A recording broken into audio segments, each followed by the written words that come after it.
This video I will show you how to disconnect Facebook to Spotify.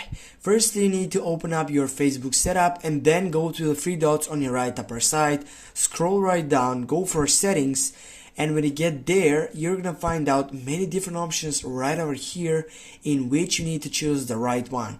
Right here, the right one, it is for applications and websites. As you can see here on that first preferences, it doesn't show you up. If you scroll right down, if you can find that setup, it is okay. But if you don't, what is the solution for it? Simply you can go here on that search box, and here you can type for that setup in which you're gonna go for applications, or you can simply type for websites.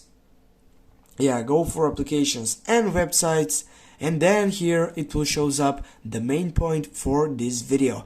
Now right here, as you can see, it is added this site, and here you can view and remove apps and website. Just click on that selection, and guys, if you want to firstly remove this one, just type on Spotify. And as you can see now, if you tap on this section remove, you're gonna simply disconnect Facebook to Spotify.